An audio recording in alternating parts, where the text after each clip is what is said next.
외식업체 푸드앤웨이브의 대표 송순복 선교사님은 원래 평범한 가정주부였다고 합니다. 그 드라마 같은 이야기, 부의 거룩한 이동 한번 들어보세요. 어느 날 새벽 기도 중에 이런 말씀이 마음에 강하게 울렸다. 내가 너에게 세계 선교를 위한 믿음의 기업을 주겠다. 너무도 선명한 음성이었다. 하나님, 저는 아직 제 가족들도 다 전도하지 못한 그저 그런 평범한 교인인데 세계 선교라니요. 그러나 하나님은 다시 한번 강하게 말씀하셨다.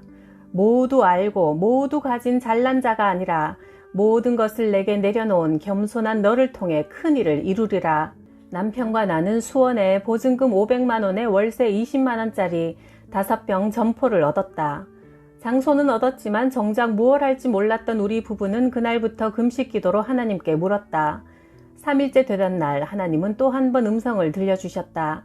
사랑하는 딸아, 오늘 너에게 천사를 보내마. 집 안팎을 깨끗하게 청소하고 있자니 전화가 한 통 걸려왔다. 큰오빠의 친구였다.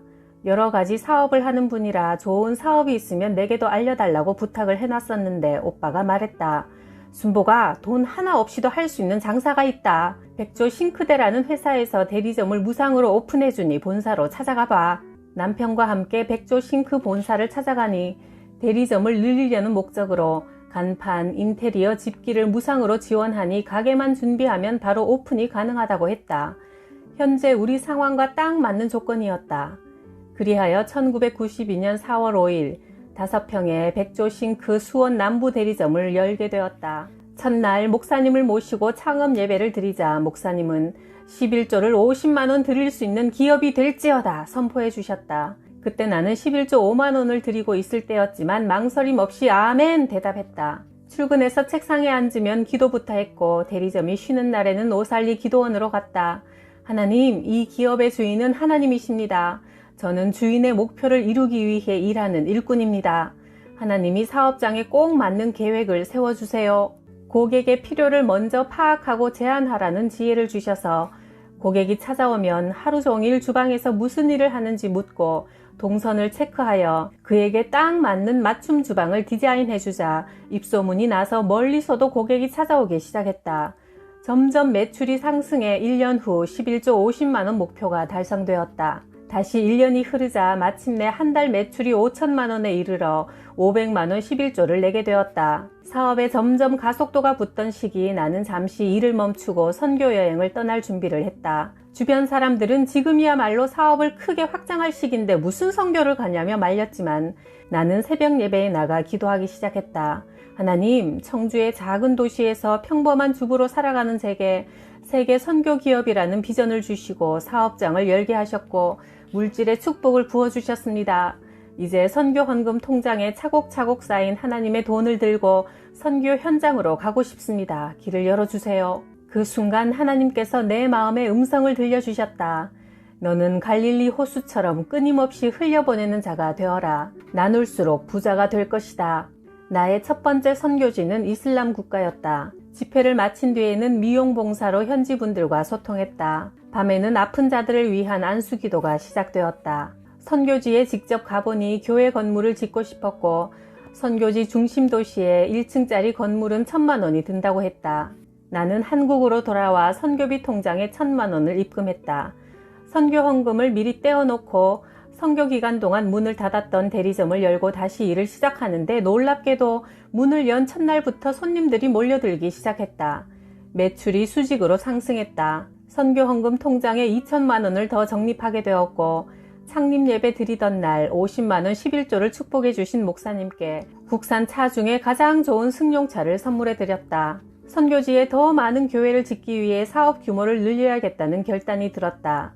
그동안에는 조립된 싱크대 완제품을 판매만 했지만 이제 한 걸음 더 나아가 싱크대 관련 비품을 유통하는 사업까지 하게 됐다. 창고를 하나 임대해 하나 유통이라는 간판을 걸고 싱크대 만드는 데 필요한 상판, 물바지, 가스레인지, 후드 등을 사서 재고를 넉넉히 확보하고 신축 빌라나 아파트에 납품했다. 그런데 놀랍게도 바로 그 시기에 건축 붐이 일어나면서 내가 미리 사둔 물건들의 값이 하룻밤새 2배 이상 뛰기 시작했다. 나는 여름 휴가 기간, 설, 추석 연휴 기간에는 선교 여행을 다녀왔고 선교를 마치고 돌아오면 하나님께서 선교비로 사용한 금액의 몇 배를 매출로 부어주셨다. 나는 이 과정을 메아리 법칙이라 이름 붙였다.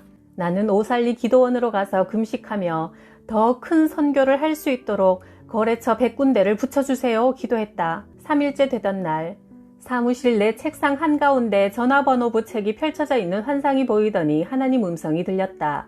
전화국에 가서 전화번호부를 모아라. 이튿날부터 전화국을 돌아다니며 전화번호부를 모았고 책상 위에 수원, 용인, 오산 등의 전화번호부가 차곡차곡 쌓였다. 그 전화번호부를 살펴보다가 거래처가 될 만한 곳에 편지를 쓰자는 생각이 들었다. 하나님, 남들처럼 마케팅비 수천만 원은 없지만 하나님이 주신 지혜로 편지 마케팅에 도전합니다. 길을 열어주세요. 전화번호부를 한 장 한 장 넘기며 우리 물건을 쓸 만한 상호가 보이면 내가 제공할 수 있는 물품들에 대한 상세한 설명을 쓰고 정성과 신뢰를 다해 공급하겠다고 적었다. 그리고 맨 마지막에 사업장에 축복을 빈다는 메시지와 함께 내 이름 송순복을 적었다. 편지를 다 쓰면 편지 위에 손을 얹고 기도한 후 붙였다. 어느 날 출근하자 전화벨이 울렸다. 통화하는 남편 목소리가 점점 커졌다. 네? 얼마라고요? 그게 정말입니까? 전화를 끊은 남편이 내게 말했다. 여보, 자재값이 2배로 올랐어. IMF로 인해 자재 공장들이 문을 닫으면서 품귀 현상이 일어나자 평소 거래처에서 물건을 충분히 받을 수 없게 된 사업장들이 내가 보낸 편지를 기억하고 우리 사업장으로 전화를 걸어오기 시작했다. 공사의 완공 날짜는 이미 정해져 있는데 자재가 품귀 현상이 일어나니 얼마가 들어도 좋으니까 자재를 빨리 보내달라는 전화가 쇄도했다. 우리 창고에는 제품이 가득했다. 자재값이 비교적 저렴할 때 사놓았으니 몇 배의 이윤이 남는 장사였다. 1년 만에 거래처가 100군데가 넘었다. 기도응답이 된 것이다. 퇴근하고 집에 돌아와 그날 번 돈을 안방에 쏟아놓으면 바닥이 안 보일 정도로 돈을 벌었다. 유통사업으로 큰 성공을 이룬 덕에 선교 헌금 계좌에 많은 돈을 적립하게 되었다. 그런데 복은 그게 끝이 아니었다. 며칠 뒤 새벽기도 시간 허허벌판에 아주 멋있는 아파트가 서 있는 게 보이더니 네가 들어가 살 집이다 라는 하나님 음성이 들렸다. 집으로 돌아온 나는 벅찬 기분으로 남편에게 말했다. 우리 큰 아파트로 이사가게 될 거야. 그리고 며칠 뒤 모 기업의 건설회사 소장님으로부터 전화가 왔다. 지금 죽전에 62평, 74평짜리 아파트가 딱 7채 미분양이 났으니 얼른 사세요. 남편과 함께 모델하우스로 가서 살펴보니 위치도 좋은 데다 한눈에 봐도 구조가 좋은 건물이었다. 분양가 4억짜리 아파트에 우리가 입주하고 1년 6개월 만에 12억이 되었다. 나는 망설임 없이 아파트를 팔고 우리 기업이 시작된 수원 권선동 그 자리에 땅을 샀다. 몇 년 전 집안에 있는 모든 귀중품을 찾아 800만 원어치를 하나님께 드렸는데 오늘 그 가치의 100배에 이르는 땅에 하나님의 기업을 세우게 된 것이다. 신명기 8장 18절 말씀이 떠올랐다. 네 하나님 여호와를 기억하라. 그가 너에게 재물 얻을 능력을 주셨음이라. 나는 그동안 무슬림 지역에 16개 교회를 세웠다. 그러자 하나님은 사업장에 또 한 번의 큰 복을 부어주셔서 16억에 사놓은 사업장 부지가 30억에 팔렸다.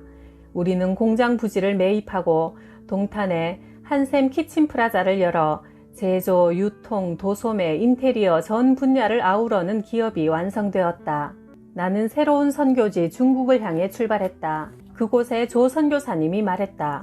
우리 교회 김 집사님이 한국으로 와서 3년 동안 김밥 기술을 배워와 중국에 김밥집을 냈는데 장사가 잘 되어서 수익의 10의 2조 3조를 교회에 꾸준히 헌금하고 계십니다. 목사님, 김밥 프랜차이즈를 차리는데 자본이 얼마가 필요하나요? 약 1,000만 원 정도 듭니다.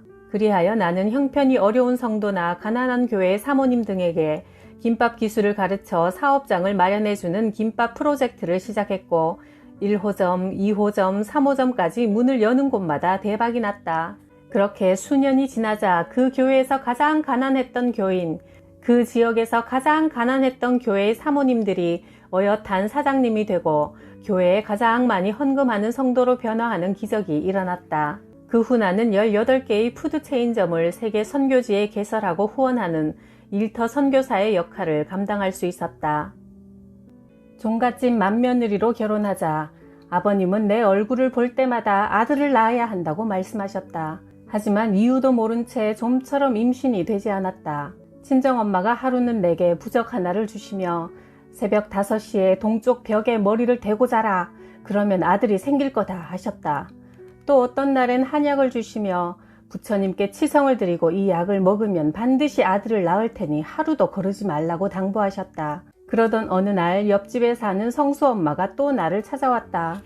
그동안 전도하려고 30번도 더 넘게 찾아왔지만 내가 문전박대했는데 그날은 교회 가서 안수기도를 받으면 태의 문이 열린다고 하는 말에 귀가 솔깃했고 이런 생각이 들었다.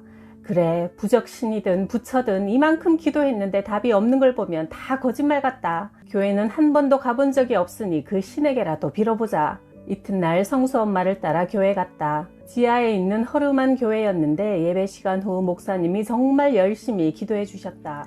주 예수의 이름으로 명하노니 3개월 이내에 태의 문이 열려 떡두꺼비 같은 아들이 임신될지어다, 될지어다, 될지어다.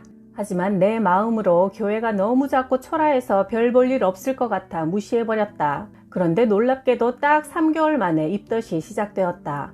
설마 그때 목사님이 기도해 주신 덕분인가 하는 생각이 들었지만 그동안 먹은 한약이 얼마고 쓴 부적이 몇 갠데 그중 하나가 효험을 냈겠지 싶어 교회는 까마득히 잊어버렸다. 1987년 7월 예정일을 며칠 앞두고 양수가 먼저 터졌고 펌프로 아기 머리를 잡아당기는 방식으로 출산을 하게 됐다. 아이는 응급실 인큐베이터로 옮겨졌다. 팔뚝 크기도 안 되는 조그마한 아기의 눈에는 붕대가 감겨있고 식도와 옆구리에 호스가 꽂혀 있었다.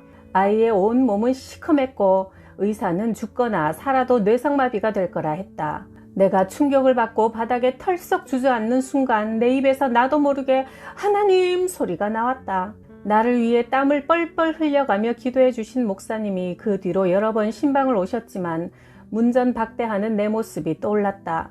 내가 잘못했습니다. 나를 도와주려고 그렇게 기도해 주신 목사님을 무시했고 진심으로 나를 걱정하며 안부를 묻던 성수 엄마를 문전박대했습니다. 하나님 잘못했습니다. 하나님 잘못했습니다. 성수 엄마가 목사님을 모시고 병실에 찾아왔다. 우리는 함께 예배드리고 나는 예수님을 주님으로 영접해 구원의 확신을 갖게 되었다. 나는 매일 밤마다 집 앞에 있는 작은 개척교회에 담요 한 장을 들고 가서 계속 기도하다가 날이 밝으면 병원으로 가서 아들의 얼굴을 잠시 보고 또 교회에 와서 기도하기를 반복하고 반복했다. 하나님, 아들만 살려주시면 제 전 재산을 다 드릴게요. 한참을 기도하다 실신한 듯 잠이 들었는데 밝고 찬란한 빛이 보였다. 나는 눈을 감았는데 왜 환한 빛이 보이는 거지? 의아해하는 순간 그 빛 가운데 예수님이 계셨다. 사랑하는 딸아, 네 아들은 네 눈물의 기도로 구원을 얻었노라. 너무나 신비로운 체험이었다. 너무 놀라 눈을 번쩍 뜬 나는 사방을 두리번거렸다. 어딘가 아직 예수님이 계실 것 같았다. 하지만 예수님의 모습은 보이지 않았다. 입술에서 찬양이 나오고 몸과 마음이 깃털처럼 가벼워졌다. 나는 그 길로 일어나 병원으로 달려가서 인큐베이터 구멍 안에 손을 얹고 아기에게 안수기도를 했다. 예수님의 이름으로 명하노니 아들은 새 생명을 얻고 새 세포를 얻으리라. 그리고 돌아와 그날 처음으로 밤새 푹 단잠을 잤다. 다음날 새벽 기도를 마치고 병원에 가니 의사가 다급하게 달려왔다. 아기 어머니, 기적이 일어났습니다. 아기가 손가락 발가락을 움직이기 시작했어요. 그날 아이는 태어난 지 3개월 만에 처음으로 보리차 10cc를 먹고 소변을 봤다. 6개월 되던 날 중앙대 부속병원에서 MRI CT 촬영을 했고 모든 기능이 정상이라는 결과가 나왔다. 나는 아이를 안은 채 교회로 달려가 강대상에 아들을 올려놓고 하나님께 기도했다. 이 아이와 우리 가족 모두가 하나님을 믿도록 내 삶을 드리겠습니다. 아이는 두 뺨에 포동포동 살도 오르고 옹알이도 하며 잘 컸다. 나는 아들을 품에 안고 매일 꼬박꼬박 예배를 드렸다. 이게 정말 현실인가 싶을 만큼 너무나 행복했다. 어느 날 밤 아이를 재워놓고 기도하는데 마음에 이런 음성이 들렸다. 사랑하는 딸아, 네가 나에게 약속한 것 잊지 않느냐? 내가 네 아들을 살려주었으니 이제 네가 가진 전 재산 모두를 몽땅 내게 바칠 수 있겠느냐? 그 소리를 듣는 순간 전에 이 아들을 살려만 주시면 내 모든 재산을 드리겠습니다. 기도한 것이 선명하게 떠올랐다. 나는 벌떡 일어나 장롱을 열어 귀중품을 찾아내기 시작했다. 결혼 선물로 받은 캐논 카메라부터 다이아몬드 반지, 금반지, 은반지, 금수저, 은수저, 교육보험까지 전부 꺼냈다. 다 모아보니 대충 800만 원은 될 것 같았다. 당시 내가 사는 청주 운천동의 17평 아파트가 800만 원 정도였으니 작은 집 한 채 값이 장롱에서 나온 것이다.